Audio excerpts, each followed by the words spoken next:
হুজুর শুধু তাই নয়, আমি উটের কানের মধ্যে খবরটা দিছিলাম, উটের কাছে আল্লাহ রাসূল আগে যা দেখে উট ঘুমায় না। আল্লাহর কুদরতি ভাবে উটের জবান খুলিয়া যায়।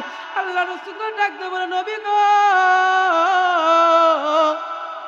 যেই দিন থেকে আবু বকর আমার কানের মধ্যে বার্তা দিচ্ছে রহমতের নবী আমার উপর আগমন করবে, আমার কপালটা বড় ধন্য হবে। আমি উট যদি ঘুমায় যাই আর রহমতের নবী ঘুমন্ত অবস্থায় দেখিয়া আমাকে ডাক দিবে না, আমি উট তা কখনো মানতে পারি না। এই জন্য আমি উট আর ঘুমাই না। আল্লাহর পয়গম্বর নবী আলাইহিস সালাতু ওয়াস সালাম একদিন তার কামরার মধ্যে বসা, তার রুমের মধ্যে বসা, গ্রামের এক সাহাবী আয়েশা ডাকতে বলতেছে, এই আব্দুল্লাহর বেটা মুহাম্মদ, তোমার কাছে যে দাও আসে, যে দাও কথা কয়, ওই কথাগুলো আমার একটু শোনাইয়া দাও। কথা বলেন, কথাটা কি বাবা ঠিক হইছে?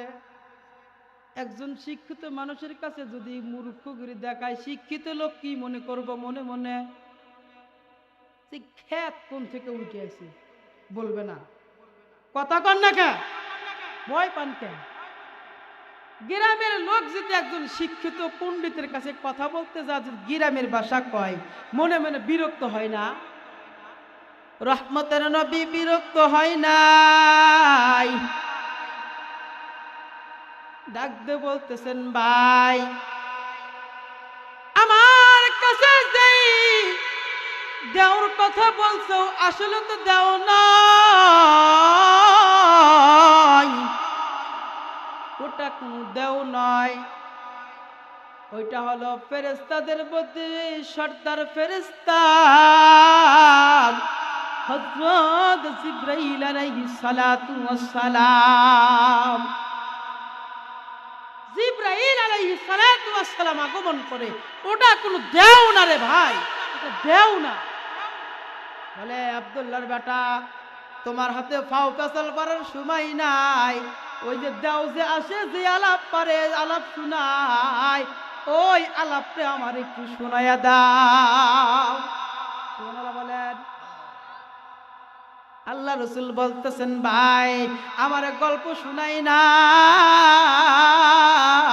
জিবরাইল আলাইহিস সালাতু ওয়াস সালাম আগমন করেন, আর আল্লাহ তাআলার বাণী কুরআন, কোরআনটা যখন নাজিল হয় ওইগুলো আমার কাছে এসে পৌঁছায়া দেয়। তাই বলে, হ্যাঁ। বলে, যেই কোরআনটা তোমার পৌঁছায়া দেয় ওই কোরআনটা আমার একটু শোনায়া দাও। কি জন্য? বলে, আমি তোমার এই কোরআনটা আওয়ালে লুকায় লুকায় শুনছিলাম, দিনটা পড়ে গেছে গো, আজ সাক্ষাতে কোরআন শুনতে আইছি। আল্লাহ রাসূল বাসা, ইতিমধ্যেই জিবরাইল আমিন আগমন করলেন। হযরত জিবরাইল আলাইহিস সালাতু ওয়াস সালাম আসিয়া একখানা সূরা নাজিল করে দিলেন, একেবারে ছোট সূরা, সূরাতুল ইখলাস। অর্থাৎ আপনারা যেটা বলেন কুল হু আল্লাহর সূরা কোনটা? সবাই বলেন কোনটা? কুল হু আল্লাহর সূরা, সূরাতুল ইখলাস। সূরা ইখলাস নাজিল হয়ে যায়। আল্লাহ নবী ডাকতে বলে, ভাই এই মুহূর্তে এমন একটা সূরা নাজিল হয়ে গেছে, এই সূরাটা যদি আমার উম্মত একবার তেলাওয়াত করে গো, আমার আল্লাহ তাআলা 10 পারা কোরআনের তিলাওয়াতের আমল, তিলাওয়াতের সব আমার ওই বান্দার আমলনামায় লিখিয়া দেয়। কয় কি রে, সারা বছরে 10 পারা পড়তে পারি না, আরে একবার সূরা পড়ে 10 পারা কোরআন শরীফের সওয়াব পাওয়া যায়। এটা কোন সূরা রে? আরে আব্দুল্লাহর বেটা শোনা তাড়াতাড়ি। সুবহানাল্লাহ বলবেন না? নবী বিরক্ত হইতেছেন না, মনে মনে আনন্দ হইতেছে, আয় রে আয় রে, সাহাবী তো বহুত দেখছি, এমন সাহাবী তো দেখি নাই রে। ইশকওয়ালা সাহাবী, নবীর প্রেমিক, সেই সূরাটার প্রতি আমল করবেন তো সবাই। সারা রাত পরে কিস্তা শুনলাম কিছুই পাইলাম না, একটা আমল আপাতত নিতে পারবেন তো? কথা কন না কেন? এই আমল করলে আমি বুঝি আপনারাও কামিয়াবি, আমিও কামিয়াবি।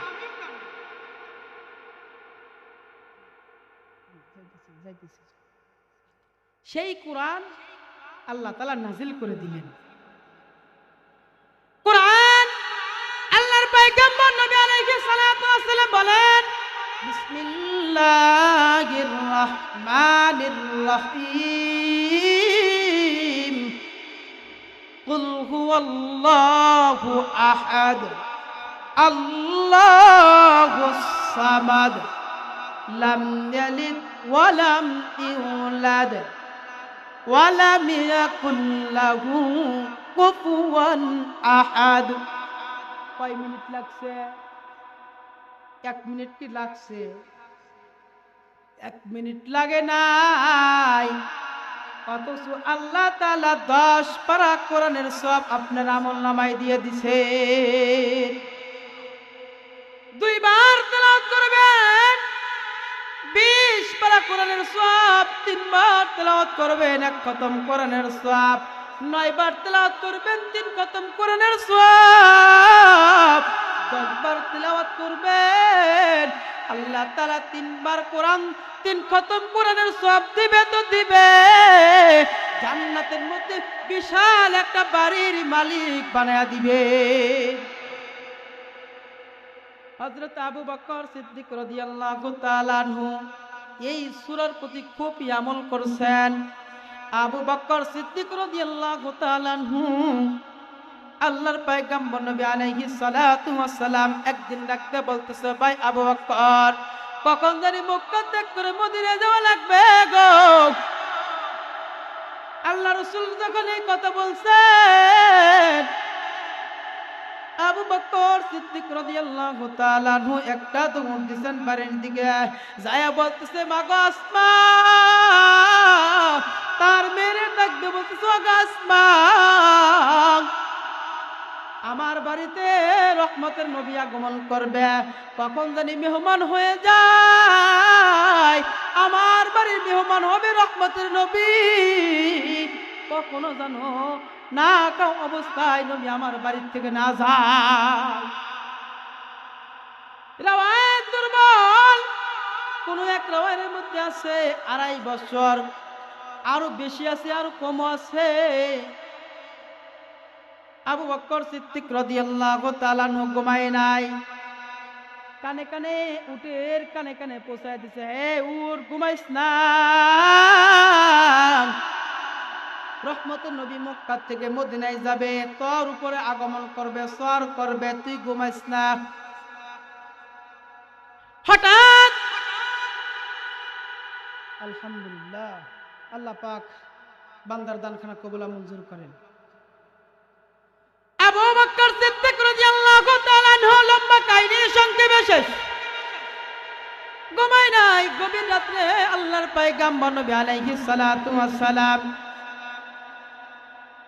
একদিন আবু বকরের বাড়িতে আগমন করলেন। ভাই আবু বকর, একটু দরজা খোলো। একটা টোকা মারছে, এরকম একটা টোকা দিছে।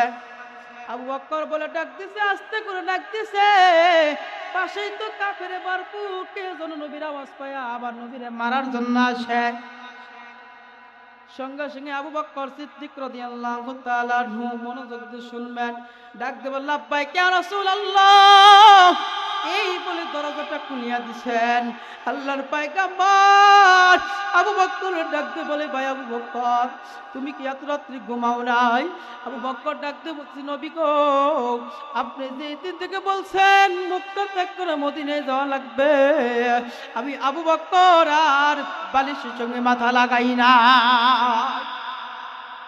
কি পরিমাণ সাহাবায়ে কেরাম ভালোবাসত হযরত আবু বকর।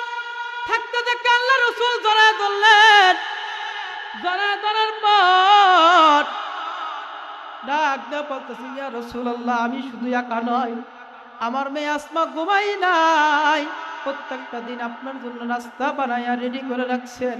ওগো নবী, আপনি আমার বাড়ির মেহমান নাস্তা না খাইয়া যেতে দেব না।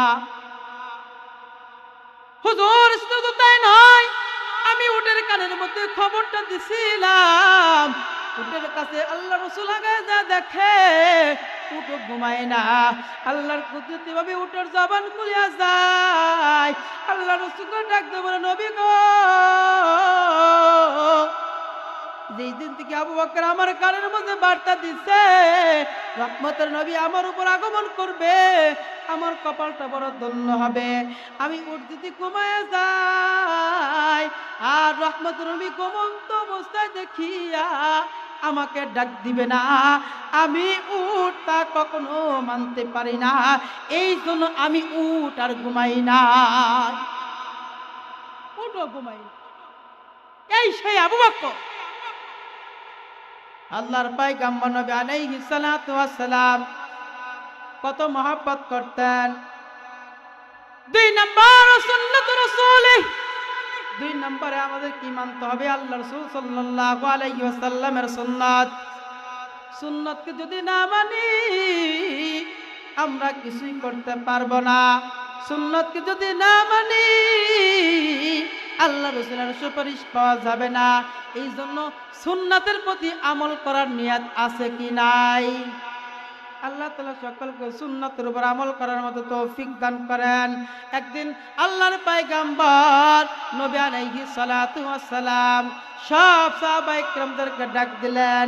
ডাক দিয়ে বলতেছেন, সাহাবায়ে কিরাম, দিনের জন্য কিছু মাল আল্লাহর রাস্তায় সদকা করে দাও। কি করলেন? দিনের জন্য আল্লাহর রাস্তায় কিছু মাল দান করে দাও। আল্লাহর পয়গম্বর এই ঘোষণাটা দেওয়ার পর সব সাহাবীদের অন্তরের মধ্যে আনন্দ হয়ে গেছে। হযরত ওমর রাদিয়াল্লাহু তাআলা আনহু বেশি আনন্দিত হয়েছে। আজকে আমি সকল সাহাবীদের মধ্যে থেকে বেশি আল্লাহর রাস্তায় দান করিব, আর আল্লাহর রাসূলের কাছ থেকে আমি বড় পুরস্কারটা নিয়ে যাব। সেই পুরস্কারটা আমরা কে কে চাই? চান না আপনারা? না, আল্লাহ সবাইকে কবুল করেন। সব সাহাবী তার ধন সম্পদ থেকে মালগুলো আল্লাহর রাস্তায় খরচ করা শুরু করলেন, কিন্তু হযরত আবু বকর সিদ্দিক রাদিয়াল্লাহু তাআলা আনহু আসতেছেন না। সব সাহাবায়ে কিরাম মালগুলো সদকা করে বসে আছেন, আর এদিক থেকে আল্লাহ রাসূল সাল্লাল্লাহু আলাইহি ওয়াসাল্লাম বারবার আবু বকর সিদ্দিকের বাড়ির দিকে তাকিয়ে আছেন। আমার আবু বকর কই? হিজরতের সাথে আবু বকর কই? এত পিছে কেন? হযরত আবু বকর সিদ্দিক রাদিয়াল্লাহু তাআলা আনহু ছোট্ট একটা পোটলা লইয়া আইছেন। এই পোটলা লইয়া আসার পথে কি যেন মনে হইছে, আরে আমার বাড়ির মধ্যে তেমন কিছু নাই। আবার ফিরে যাওয়ার পর তার বাড়ির খেজুর পাতার ঝাঁকা, খেজুর পাতা দিয়ে বেড়া ছিল, বেড়াগুলো এইভাবে ঝাঁকাইতেছেন। কোথাও বুঝি একটা সুই আছে গো, সুইটা যদি আল্লাহ রাসূলের দরবারে নিয়ে যায় বুঝি এই সুইটাও কোনো এক জিহাদের ময়দানে কাজে লাগতে পারে। একটা সুই যদি থাকে তাও নিয়ে যায়। আবু বকরের ঘরে কিছুই নাই। আবু বকরের মেয়ে বলতেছে, বাবা কি রাইখে গেলা? আবু বকরের বাবা বলতেছে, কি রাইখে গেলা? বলে, আমি তো তেমন কিছু রাইখে গেলাম না, তবে আমি 2টা জিনিস রেখে গেলাম। বলে কি? বলে, 1 নম্বর আল্লাহ রাসূল সাল্লাল্লাহু আলাইহি ওয়াসাল্লাম, আর একটা হলো আমার মেয়ে আসমারে রাইখে গেলাম। সুবহানাল্লাহ বলবেন না?